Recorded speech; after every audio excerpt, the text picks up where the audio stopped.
Hetepu, Huru Nefer, Assalamu Alaikum, Namaste.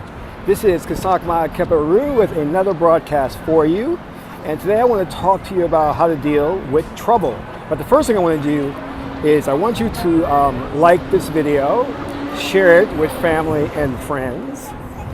And if you get an opportunity, support us on our Patreon campaign. So I want to talk a little bit about how you should deal with trouble in your life. And this trouble could come in the form of many things. It can come in the form of you getting into an argument with somebody, a physical confrontation. It's you arguing with your girlfriend, boyfriend, dealing with trolls. I'm not talking about the type that are on the internet. I'm talking about those real little nasty little guys by yay high that come and mess up your kneecaps. Very dangerous. Anyway, and you know, like legal issues, bills, whatever. So as magicians or magi's, there are specific ways that we need to deal with trouble. But let me take a step back and talk about something. We live in a Western society, a Western world, where they promote the idea that you should be an individual and emotionally express yourself.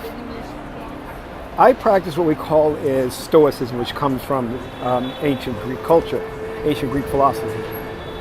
And this is basically the act of hitting a baseline or being centered and not allowing yourself to be overly excited about anything or saddened by anything, understanding that things come and go.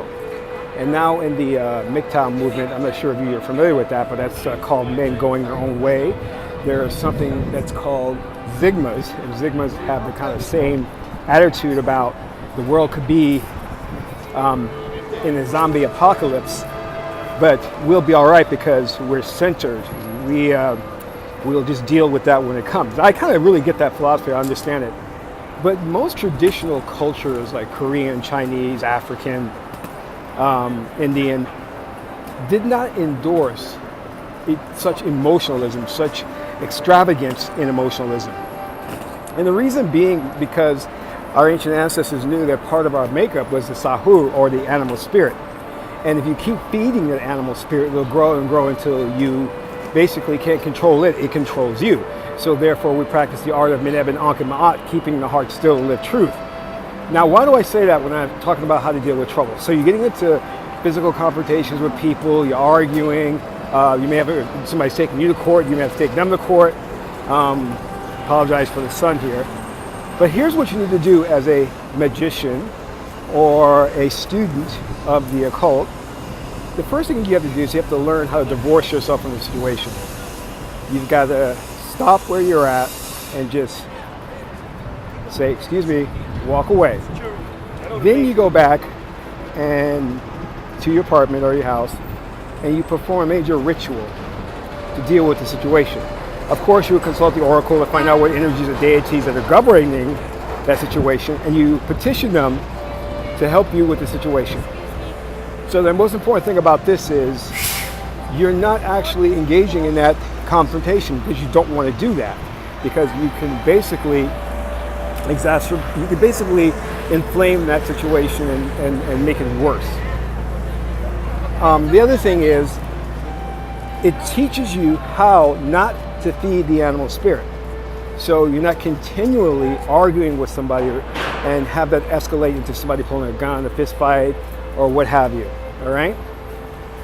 The other thing you can do is that if the situation is one where the trouble is probably beyond your power or your magical know-how to deal with, is to enlist the help of a trained babalao, priest or priestess, or someone schooled in Santeria, to perform a ritual on your behalf. And there are a lot of individuals that do that. You can find them in your city doing a Google search, and they will be happy to petition that particular energy, spirit, or deity to come to your rescue. So I just wanted to talk to you about the best way to deal with trouble so that you don't make things worse and get yourself into a crazy situation where you're stealing a leprechaun's pot of gold and he's coming after you and he's killing everybody just to get to you. But I kid. So hey, listen, this brings my video to a close. Hit that like button, contribute to the Patreon campaign, and also we have the Osiris report. You can download that for free. It is an awesome report that I wrote and you will love it. So until my next broadcast, this is Gasank Ma Keparu, and I'm en route.